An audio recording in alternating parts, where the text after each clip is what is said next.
We're going to start off talking about, if you don't know, which you should have known by now if you're on social media or anything like that, about the Ahmaud Arbery situation. It's not really a situation. It's a tragic. It's a tragedy. It's not a situation. It's a tragedy. And it's just, I don't know, man. It just, especially as a black man who is the same age as this guy, I'm just like, I just, I don't have words. I don't have words. If you don't know what I'm talking about, basically, a young man named Ahmaud Arbery went for a jog like some of us will do during this quarantine. You know, it's something that I've done multiple times as I've been quarantined. It's something that I do on a regular basis regardless. He went for a jog or a run. Get out of the house, exercise a little bit. He thought he would just be, gone for a little bit, be back home. Everything would be cool. Everything would be copacetic. He's done it probably a million times. He's been out more times. Like, this was just going to be another run that he's been on. Like, it ain't nothing new. He's been running. He's been jogging. He's been clearing his mind rather than being stuck at home all day. Being healthy. Trying to take care of his body. Trying to take care of his mind. And so he went for the run. And during the run, you had two white men, a father and son combo, who were apparently on patrol duty, who died and made them kings, I don't know, who gave them the reins to be patrol duty men, to become police officers in that town, I don't know. But they became police officers. They became judge, jury, and executioner. You had Ahmaud just jogging in the neighborhood he lived in. Jogging, just exciting his freedom, being able to be free. And first of all, they follow him. They follow him. And then they stop and confront him. They follow him, stop, confront him. And I'm assuming, because this happens on a regular basis to people that have the same skin color as me, they were disrespectful to him without a doubt. I'm pretty sure that I can say without a doubt. And so he talks back sideways to them. They feel that because they have guns on them, they can say whatever they want. And so they pull out their gun and threaten him. And of course, something happens. There's an altercation. And they shoot him. All I know is Ahmaud is a G, because even after they shot him, my guy was still fighting back. So, but they shot him, and this happened in February. And we didn't even know about it. The two men went scot-free. Police showed up. They told the police, "Oh, self-defense. He attacked us. He's a black man. He's a scary black man. Look at his muscles. Look at him. He's scary and he's black." So he must have done something. And, like any other time in history, police says, you're probably right. Who they gonna believe? The dead man or the two white dudes? Even when they're alive, they still don't listen to the black dude. So, so this happened in February, and a lawyer who was working, the defendant who was working, or rather the prosecutor who was working on the case, decided to leak the video. Or rather, I was reading another article that was on New York Times, and on the Times article, it talked about how the case kind of got broken. It basically got broken by somebody in LA catching wind about the story, and then getting in contact with a reporter that he had talked to a long time ago. And then that reporter told his chief editor. His chief editor told one of his reporters in Atlanta. The Atlanta reporter decided to drive 8 hours round trip to be able to get down to the source of the story and knock on some doors during a corona pandemic. So shout out to that reporter. Shout out to that reporter on going and taking this. Because otherwise we would have never known. I don't remember the reporter's name, but we would have never known about this. And in other words, that would be another dead black man that everybody would say, "Oh, he was a robber, he was this and he was that." And when truly in honesty, he never did anything.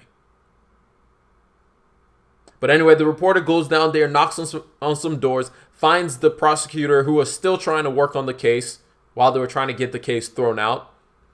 And the prosecutor says, "Oh, so this is a story." He leaks the tape. The tape spreads like wildfire. And at the beginning of May, then they finally decide to arrest the two men who shot and killed the man. And I'm not going to say shot and killed, who murdered Ahmaud Arbery. Because it wasn't like it was an accidental thing. You had two men who hopped in their truck and went out looking for blood. And you can tell me otherwise, but I don't really care, man. I don't really care about what you have to say.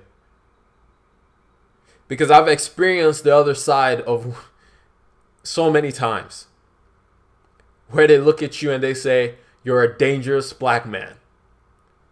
When they look at you and say, "You look suspicious." For what? Because I'm black? I don't think some people don't truly understand the difference in the fact of when we say that in the United States of America, nobody cares about a black man or a black woman or any other race that isn't the Caucasian race. I mean, you can take it how you want. You can be defensive if you're listening to this podcast right now. Be defensive. I really don't care. You can make all kinds of excuses, but when you've lived it, you've lived it. And when you know, you know. My only thing with this whole thing is for everyone to realize and for more people to realize where they are. Shout out to all my friends who I can talk to about this. To all my white brothers and sisters out there who reached out during this situation and were able to talk about it. And I was able to explain the plight. And I was able to explain what has happened. And that this still happens. That yes, we live in the year 2020. But it don't mean that racism dead. It don't mean that prejudice is gone. It don't mean that when I walk out in the streets, I definitely can't wear a black hoodie. If I wear a black hoodie at night, oh Lord, oh my God. I better not put up that hood. Because, oh, here he comes.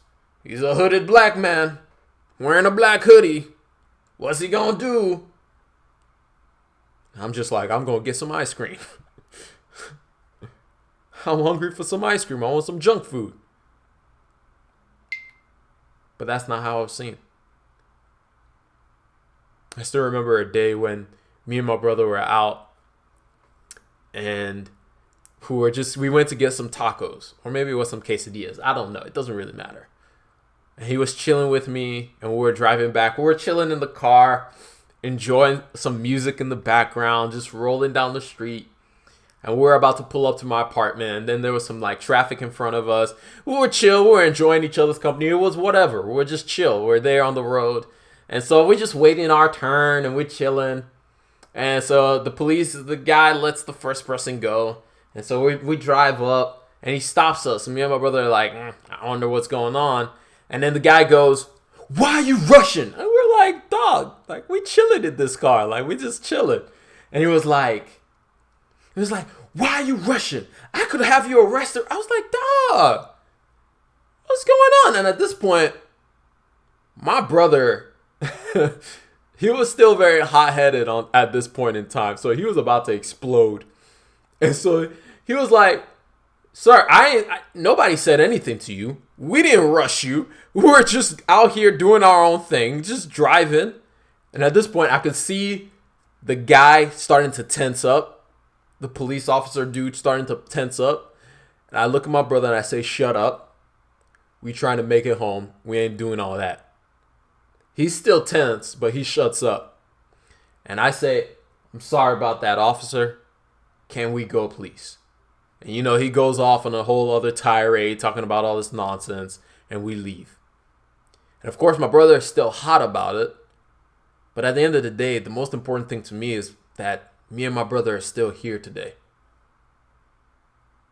This is not a one-off event. This happens regularly. I can tell you story after story about being pulled over for no other reason other than, why do you drive that car and what are you doing here? As if driving a car all of a sudden makes me, as if I can't afford the things I can afford, or I shouldn't be able to afford the things that I'm able to afford, or I shouldn't live where I live, or I shouldn't buy what I buy, or I shouldn't eat what I eat, or I shouldn't hang around with the people that I hang around.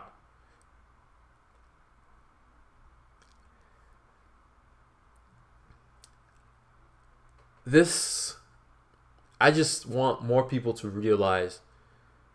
I said it last week, or rather I said it on Tuesday. Reality is reality. We live in this reality. And each day I face this reality. I'm going to be honest, I don't expect it to change. And I'm always find my way to work through it.